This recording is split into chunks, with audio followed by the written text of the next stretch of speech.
이번에 소개해드릴 책은 후기 산업사회와 한국 정치입니다.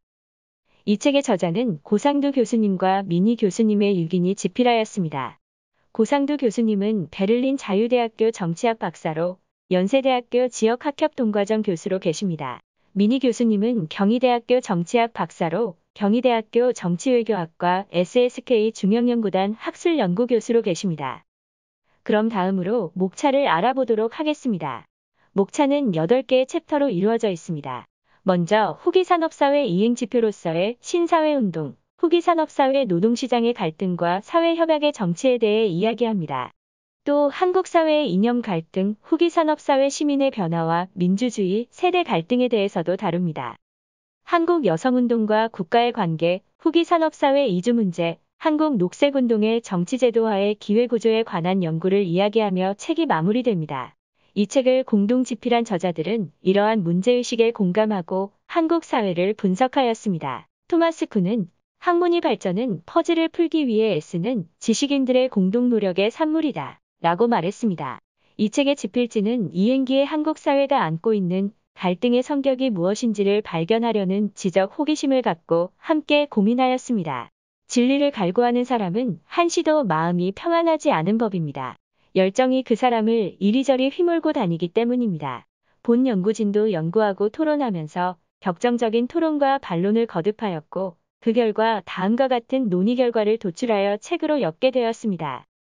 산업사회적 갈등과 후기 산업사회적 갈등은 그 성격을 달리합니다. 전자가 국가와 시장을 둘러싼 물질적 권력관계의 갈등이라면 후자는 시민사회적 탈물질적 갈등입니다. 따라서 산업사회의 갈등이 노사갈등, 이념갈등, 지역갈등, 세대갈등이라면 후기 산업사회의 갈등은 여성, 환경, 이주 등을 둘러싼 갈등입니다. 미래는 과거의 구속하에 건설됩니다. 후기 산업사회란 산업적 구속에서 완전히 벗어난 새로운 사회가 아닙니다.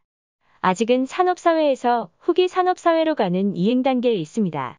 따라서 한국 사회의 갈등은 산업사회적 갈등과 후기 산업사회적 갈등이 혼재하거나 혼합된 특성을 가지고 있다고 할 수 있습니다. 후기 산업사회로는 산업사회가 후기 산업사회로 바뀌면서 모든 영역에서 획기적인 변화가 일어나고 있다고 주장하는 이론입니다. 즉 경제 및 기술 구조가 변화하면서 인간 삶의 방식이 바뀌고 산업주의의 종언과 함께 새로운 문명의 도래가 시작되었다는 것입니다. 후기 산업사회적 변화는 경제 분야에서는 포스트포디즘, 문화 분야에서는 할근대, 탈물질주의, 사회 분야에서는 정보화 등의 양상으로 나타났는데 이들 변화는 서로 다른 분야에서 발생하였지만 서로 긴밀하게 연계되어 있다는 점에서 후기 산업사회의 공통적 특징이라고 할 수 있습니다. 한국은 민주화 이후 본격적인 후기 산업사회로의 구조적 변화를 경험하였습니다. 이 가운데 탈물질적 가치가 경제적 상황에 다소 영향을 받는 것을 제외하고 한국 시민은 의무적 시민보다 자기실현적 시민의 요소를 상당히 표출하는 것으로 보입니다. 그럼에도 불구하고 민주주의의 운영 주체인 정치제도는 이를 제대로 반영하고 있지 못하는 듯합니다. 한국 민주주의가 대외적으로 상당히 높은 수준의 평가를 받지만 정치제도에 대한 시민의 신뢰는 점점 낮아지고 있기 때문입니다.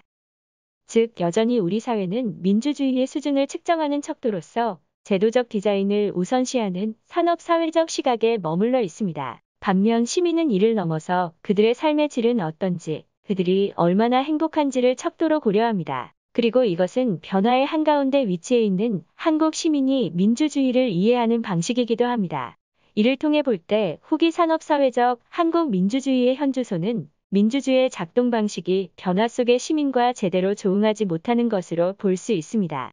한국 녹색운동의 정치제도화의 가능성과 한계는 탈물질주의, 선거제도, 환경정책구조, 정치적 동맹의 요인을 분석함으로써 설명이 가능합니다. 탈물질주의적 가치는 아직 주변부에 머물러 있고 폐쇄적인 선거제도와 정당법은 녹색운동의 정치제도화의 제약 요인으로 작용합니다. 또한 녹색운동 세력과 진보정당과의 연합 가능성은 존재하지만 환경운동 내부의 결집 문제가 있다는 점에서 우호적인 조건은 아닙니다.